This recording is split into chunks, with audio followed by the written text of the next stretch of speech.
जहाँ तक अपनी सैलरी की बात आई, ढिंडोरा पीटा जम्मू में जाके, जम्मू में हाईवे जाम कर दी कि जनाब हम मरने लगे हैं, हम ख़त्म होने लगे हैं, जम्मू कश्मीर ख़त्म हो जाएगा अगर हमें सैलरी जो है वो नहीं बढ़ाई। लेकिन जब आवाम के हुकूक की बात आई, आवाम की बात आई, नौजवानों की बेरोज़गारी की बात आई, डेवलपमेंट की बात आई, तो इनके मुंह में जो है वो दही जम गया। ये नहीं बताया कि डिस्ट्रिक्ट पुंछ में जो है वो एक जीएमसी अस्पताल भी होना चाहिए, यहाँ पर ट्रामा अस्पताल होना चाहिए, यहाँ पर डिग्री कॉलेज होना चाहिए, यहाँ की रोडों की फैसिलिटी अच्छी होनी चाहिए, यहाँ पर गरीब लोगों को जो सरकार योजनाएं देती हैं वो योजना उन तक पहुँचनी चाहिए। इस पर कोई बात नहीं। इस बात के लिए उनके मुंह में जो है दही जम गया है। जब अपने पेट की बात आई तो दौड़ते हुए जाकर जो है हाईवे जाम कर दिया और सरकार से चिल्ला चिल्ला कर कहा कि जनाब हम मरने लगे हैं, पूरी जम्मू कश्मीर की आवाम खत्म होने लगी है जब तक आप डीडीसी हजरात को जो है वो तनख्वाह नहीं बढ़ाएं। हमारे यहाँ पर डीडीसी चेयरपर्सन, उसके साथ इलेक्टेड डीडीसी, अगर वो मिलकर गवर्नर साहब के पास बैठेंगे तो उनके पास पूरा डिस्ट्रिक्ट पुंछ चला गया है और गवर्नर साहब को भी पता लगेगा कि डिस्ट्रिक्ट पुंछ की पूरी आवाम मेरे पास आई हुई है विद डीडीसी चेयरपर्सन। लेकिन जाए कौन, एक डीडीसी को दूसरे डीडीसी के साथ नहीं लगती है, दूसरे डीडीसी को डीडीसी चेयरपर्सन के साथ नहीं लगती है। लेकिन उसमें सबसे ज़्यादा नुकसान जो है वो नौजवानों का हो रहा है और गरीब आवाम का हो रहा है। अरे जो ज़्यादातर अनपढ़ सरपंच हैं, जो अंगूठा छाप हैं, जो पढ़े लिखे हुए नहीं हैं, लेकिन नुमाइंदगी आवाम की जो है वो कर रहे हैं, 5 साल उनको लग जाते हैं उस नोटिफिकेशन को समझने में कि सरकार की कौन सी गाइडलाइन है, किस गाइडलाइन के तहत कौन सी योजना जो है वो गरीब लोगों तक पहुंचानी है। जब 5 साल उनको समझने में लग जाते हैं तो 5 साल में गरीब आवाम जो है वो सफ़र होती है। तो 5 साल तक वो योजना नहीं पहुंच पाती है। 5 साल के बाद पता चलता है कि दूसरी योजना आई हुई है, वो योजना जो है वो ख़त्म है। जो अभी सरपंच देख रहे हैं, अनपढ़ सरपंच, उनके लिए आप क्या कुछ कहेंगे? मैं तो हाथ ही बांधूंगा। बड़ा सफ़र हुई है हमारी गरीब आवाम। अब मेहरबानी करके ये सेहरा जो है वो नौजवानों के हाथ में, पढ़े लिखे हुए नौजवानों के हाथ में जो है वो दे दो मेहरबानी करके, ताकि गांव की डेवलपमेंट जो है वो हो। आपको पता है कि पढ़ा लिखा हुआ जो कर सकता है वो अनपढ़ नहीं कर सकता, जो सच की बात है। क्योंकि पढ़ा लिखा हुआ है उसको पता है डीसी साहब से कौन सी बात करनी है, एसएसपी साहब से कौन सी बात करनी है। जब हमारा सरपंच साहब अनपढ़ होगा वो जाहिर सी बात है एसएसपी साहब से पोल मांगेगा, कहेगा एसएसपी साहब हमारे गांव में पोल नहीं है। हालांकि एसएसपी साहब से पोल नहीं मांगे जाते, वो पीडीडी के महकमे से मांगे जाते। इसी वजह से हमारी आवाम जो सफ़र होती है, नौजवानों को प्लेटफॉर्म नहीं मिलता, नौजवान आगे नहीं बढ़ पाते हैं। एक ऑर्डर क्या निकला, कई सरपंच और पंचों की नींदें हराम हो गई। खाने का जो एक निवाला था वो गले से नहीं उतर रहा था। क्या था ऑर्डर? कि सरपंचों के लिए क्वालिफ़िकेशन 12th पास रखी गई है। सोशल मीडिया पे कई लोगों ने पोस्ट डाले, लेकिन बाद में पता चला कि ये फेक है, तब जाके उनको थोड़ा सहारा मिला। कई और मुद्दे हैं जिन पे बातचीत के लिए हमारे साथ मौजूद हैं तनवीर अहमद तांत्रे। इनसे ही जानने की कोशिश करेंगे क्या कुछ इनका कहना है। यूथ आज जो है आपको पता है पढ़ी लिखी है, और यूथ का भी यही कहना है कि पढ़े लिखे लीडर आने चाहिए। आज वो अनपढ़ का जो ज़माना था वो ख़त्म हो चुका है, लेकिन आज भी कई लोग हैं जो इस चीज़ को देखते हैं कि यहाँ ये पढ़ा लिखा है लेकिन नहीं, ये अभी छोटा है, ये अभी नहीं कर सकता। क्या ये चीज़ें होनी चाहिए? दूसरी तरफ अगर अनपढ़ बंदा हो उसको ये कहा जाता कि हाँ ये बुज़ुर्ग है गाँव का, ये चला सक। किस तरह से इस चीज़ को देखते हैं तांत्रे साहब? सबसे पहले तो आपका बहुत बहुत शुक्रिया। जहाँ तक आपने फेक नोटिफिकेशन की बात की, जो सोशल मीडिया पर काफ़ी ज़्यादा वायरल था और ज़्यादा चर्चा में भी था, काफ़ी ज़्यादा लोगों की नींदें भी हराम हो गई थी, काफ़ी ज़्यादा नौजवान जो है वो खुश थे, आवाम की दिल में एक खुशी की लहर थी कि इस दफ़ा जो है हमारा पंच या सरपंच हो मिनिमम जो है 12th पास होना चाहिए। बाद में जब पता चला कि ये नोटिफिकेशन, ये आर्डर जो है वो फेक है, लेकिन मैं आपके चैनल के माध्यम से ये गुजारिश करूंगा, चाहे ये नोटिफिकेशन, ये आर्डर फेक है, लेकिन इस पर गौर व फिक्र होनी चाहिए। हमारा सरपंच, मैं तो ये कहूँगा, मेरे दिल का ये मानना है कि 12th मिनिमम 12th पास नहीं, बल्कि हमारा सरपंच जो है वो ग्रेजुएट होना चाहिए, ताकि वो आवाम की नुमाइंदगी जो है वो कर सके। आप जैसे जानते हैं कि सरकार की तरफ से जो अच्छी अच्छी योजनाएं आती हैं, नोटिस आते हैं, हमारे यहाँ पर नोटिफिकेशन आते हैं, तो हमारे जो ज़्यादातर अनपढ़ सरपंच हैं, जो अंगूठा छाप हैं, जो पढ़े लिखे हुए नहीं हैं, लेकिन नुमाइंदगी आवाम की जो है वो कर रहे हैं, 5 साल उनको लग जाते हैं उस नोटिफिकेशन को समझने में कि सरकार की कौन सी गाइडलाइन है, किस गाइडलाइन के तहत कौन सी योजना जो है वो गरीब लोगों तक पहुंचानी है। जब 5 साल उनको समझने में लग जाते हैं तो 5 साल में गरीब आवाम जो है वो सफ़र होती है। तो 5 साल तक वो योजना नहीं पहुंच पाती है। 5 साल के बाद पता चलता है कि दूसरी योजना आई हुई है, वो योजना जो है वो ख़त्म है। मिनिमम मैं कहूँगा हमारा पंच सरपंच जो है वो कम से कम 12th पास तो होना चाहिए। तादर साहब, अब इलेक्शन आने वाला है सरपंची और पंची का, किस तरह से इसको आप देखते हैं? कौन लोग जो है आगे आने चाहिए? जो पुराने लोग हैं क्या उनको दोबारा से जिताना चाहिए? क्योंकि पैसा तो आ रहा है, डीडीसी और बीडीसी भी यही कह रहे हैं कि पैसा आ रहा है, आखिर पैसा जा कहाँ रहा है? ग्राउंड पे काम हो नहीं रहा है। सरपंचीज और पंचीज बनाए जाते हैं, उनका जो काम है उनको समझ ही नहीं आ रहा है। देखिए, जहाँ तक पंचीज़ और सरपंचीज़ की बात की आपने, मैंने हिमाचल के अंदर देखा।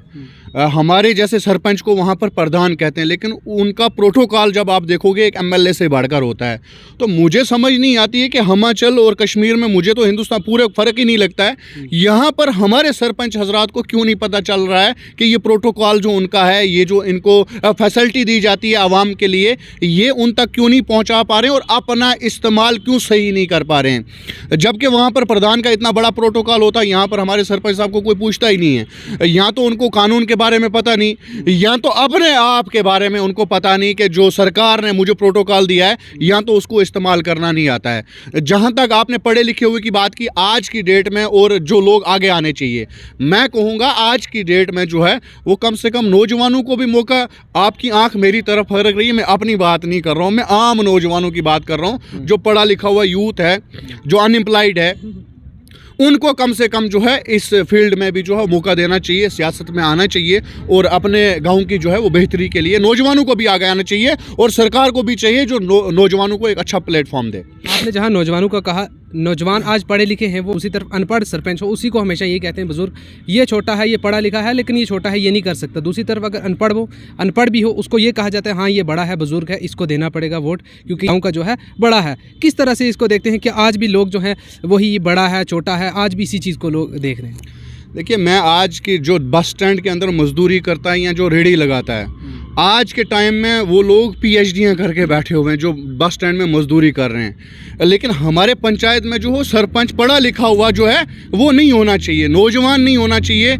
आपको पता है कि पढ़ा लिखा हुआ जो कर सकता है वो अनपढ़ नहीं कर सकता, जो सच की बात है, क्योंकि पढ़ा लिखा हुआ है उसको पता है डीसी साहब से कौन सी बात करनी है, एसएसपी साहब से कौन सी बात करनी है। जब हमारा सरपंच साहब अनपढ़ होगा, वो जाहिर सी बात है एसएसपी साहब से पोल मांगेगा, कहेगा एसएसपी साहब हमारे गांव में पोल नहीं है। हालांकि एसएसपी साहब से पोल नहीं मांगे जाते, वो पीडीडी के महकमे से मांगे जाते हैं। इसी वजह से हमारी आवाम जो सफ़र होती है, नौजवानों को प्लेटफॉर्म नहीं मिलता, नौजवान आगे नहीं बढ़ पाते हैं। जो आज हमारे रियासत की हालात हैं बेरोज़गारी में, हमारे पढ़े लिखे हुए नौजवान आज सुसाइड करने पर हैं, मजदूरियां कर रहे हैं, केवल का काम कर रहे हैं। एक नौजवान ने जो है पीएचडी करके, मुझे नहीं लगता है कि वो केवल का काम कर पाएगा। यही ऐसे ऐसे ट्रैक हैं जो नौजवानों को भी आगे लाया जाए और अपने गांव की जो है वो बेहतरी की जाए। और अपने गांव को बेहतरी के लिए हमारा सरपंच पंच जो है वो मिनिमम कम से कम 12th पास तो होना चाहिए। जो अभी सरपंच देख रहे हैं अनपढ़ सरपंच, उनके लिए आप क्या कुछ कहेंगे? मैं तो हाथ ही बांधूंगा, मैं हाथ ही बांधूंगा। बड़ा सफ़र हुई है हमारी गरीब आवाम। अब मेहरबानी करके ये सेहरा जो है वो नौजवानों के हाथ में, पढ़े लिखे हुए नौजवानों के हाथ में जो है वो दे दो मेहरबानी करके, ताकि गांव की डेवलपमेंट जो है वो हो। जहाँ एक तरफ अपने डेवलपमेंट की बात की, सरपंचेस और पंचेस इसमें वो भी, उनका भी काफ़ी रोल रहता है। वहीं दूसरी ओर अगर देखा जाए डीडीसी और बीडीसी का भी बहुत बड़ा रोल रहता है। भाजपा से अगर सवाल पूछा जाता है कि आप डेवलपमेंट क्यों नहीं करवा रहे, तो वो ये कहते हैं कि आज बीडीसी और डीडीसी पावर में, वो क्यों नहीं डेवलपमेंट करवा रहे। अगर पैसा ना आता हो सेंटर से तो भाजपा जो है कसूरवार ठहराई जाए, लेकिन जब पैसा भी आ रहा है, बीडीसी और डीडीसी के पास कलम भी है, वो लिख के प्लान बनाएंगे तब जाके कुछ सेंक्शन होगा। क्या लगता है इसमें कसूरवार कौन है? क्या डीडीसी और बीडीसी इसमें कितना कसूरवार है और बीजेपी इसमें कितना कसूरवार है? देखिए, जहाँ तक आपने बीजेपी की बात की, सेंटर में कोई भी सरकार हो, गांव में तो पैसा देना ही देना है, डीडीसीज बीडीसीज को पैसा देना ही देना है, सरपंच हजरात को पैसा देना ही देना है।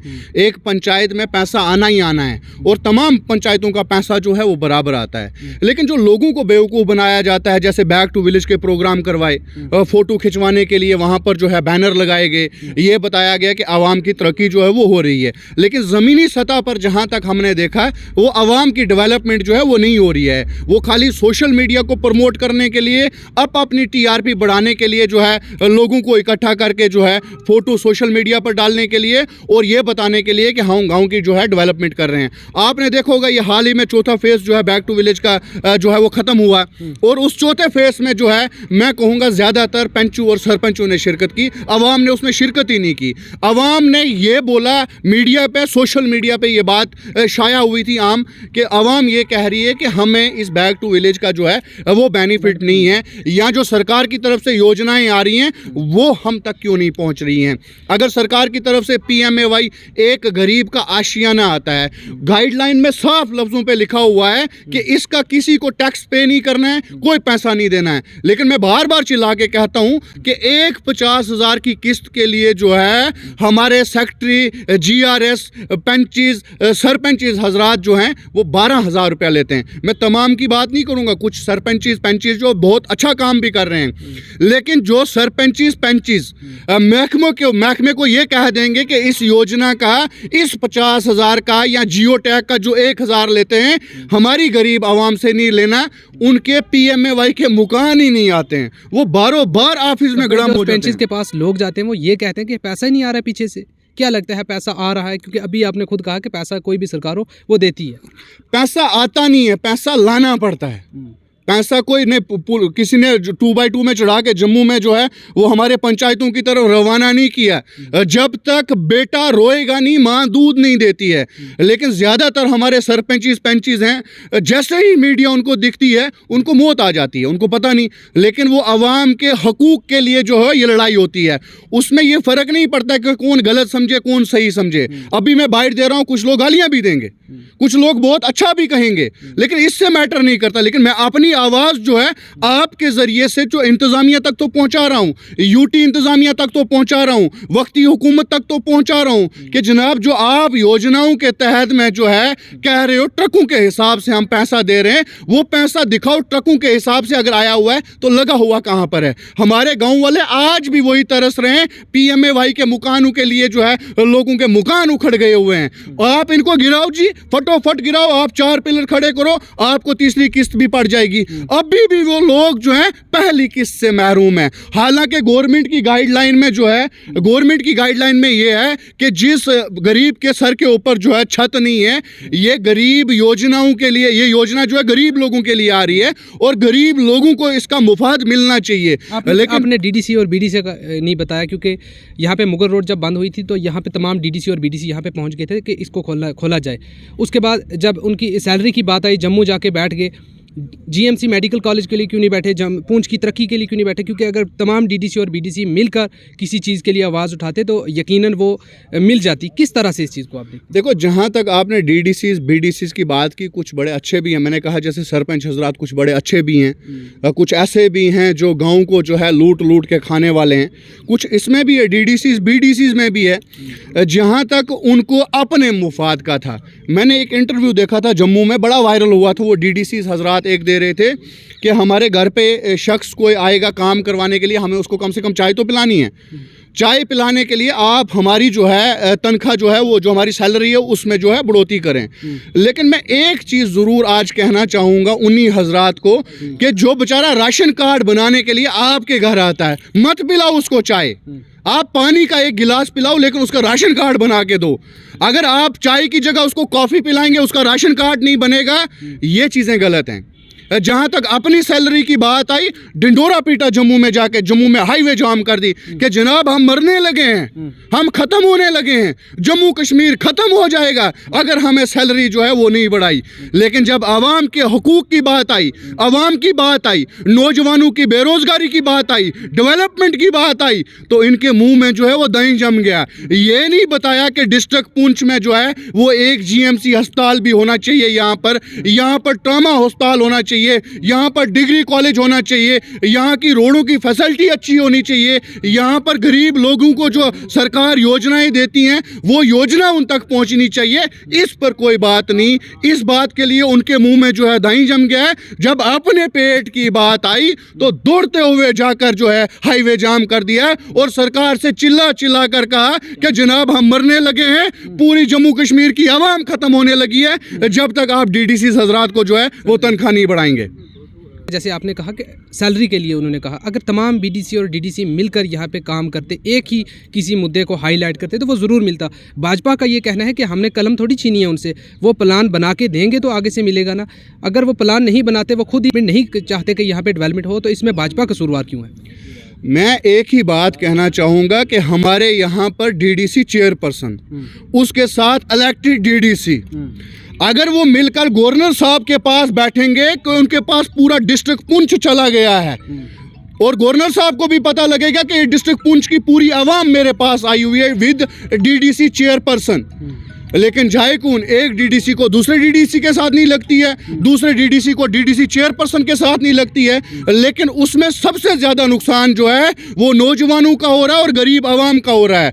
यही बात कहना चाहता था कि मैं, अगर तमाम डीडीसी मिलकर जो है गवर्नर साहब के पास जाएंगे, मैं ये मान ही नहीं सकता कि गवर्नर साहब जो है वो डिस्ट्रिक्ट पुंछ की तरक्की के बारे में जो है वो नहीं सोचेंगे। यहाँ एक गाँव की मैं बात कर लेता हूँ, एक पंचायत की बात कर लेता हूँ जिसमें 8 मेंबर या 7 मेंबर, 9 मेंबर या एक सरपंच, जिस पंचायत में 9 मेंबर हैं, एक सरपंच है, 10 हैं, मैं कहूँगा वो 10 के 10 लोग मिलकर जो है डीसी साहब के ऑफिस जब जाएंगे, ये हो ही नहीं सकता कि डीसी साहब काम ना करे, लेकिन उनको लेकर कौन जाए, कौन गाड़ी स्पेशल करे, पहले कौन उनके झगड़े जो है वो मसले उनके हल करे, कौन कचेरियां करे, फिर उनको मिलाए, फिर डीसी साहब के ऑफिस लेके जाए, उनकी ठोडी पकड़े कि आपको अवाम ने नुमाइंदा बनाया हुआ है, मेहरबानी करके अवाम के काम करें। ये लोग इसमें कासिर हैं।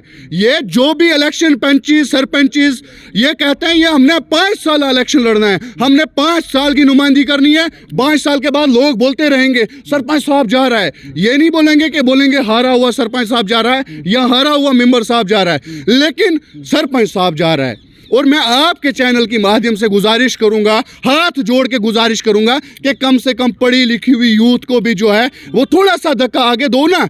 देखो ना इनके, मैं कहता हूं तनवीर तांत्रे मीडिया में चिल्ला चिल्ला कर बोलता है, हो सकता मेरे से ज्यादा दर्द किसी नौजवान को हो, वो बोल ना सकता हो, लेकिन उसको भी तो मौका देना चाहिए, उसको भी तो आगे निकालना चाहिए। हो सकता है उसकी हमदर्दी जो है मेरे से ज्यादा हो, काम करने की कुव्वत जो है मुझसे ज्यादा हो, लेकिन मैं उसको धकेलता रहूंगा पीछे, नहीं तुझे मीडिया में बोलना नहीं आता, तू कुछ नहीं कर सकता। ये चीजें गलत हैं। नौजवानों को जो है ये प्लेटफॉर्म दिया जाए और सियासत में जगह दी जाए, पढ़े लिखे। और जहां तक आपने 12th की बात की थी, हमारा सरपंच पंच जो है मिनिमम 12th पास होना चाहिए।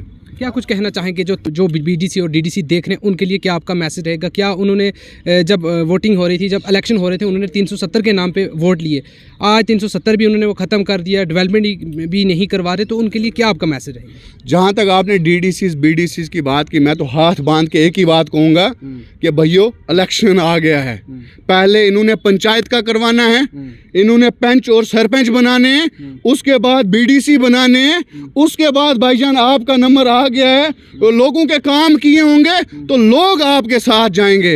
अगर आपने उसी तरीके से किया होगा तो लोग आपको नकार देंगे। और उनसे भी मेरी गुजारिश है कि नौजवानों को जो है वो प्रमोट किया जाए, पढ़े लिखे हुए नौजवानों को जो है वो आगे धकेला जाए। शुक्रिया आपका बहुत बहुत। नाज़रीन, ये थे हमारे साथ मंडी से तनवीर अहमद तांत्रे, जिन्होंने तफसीलन बताया। ये थी हमारी खालसा न्यूज़ के लिए छोटी सी पेशकश। आप बने रहें हमारे साथ। शुक्रिया।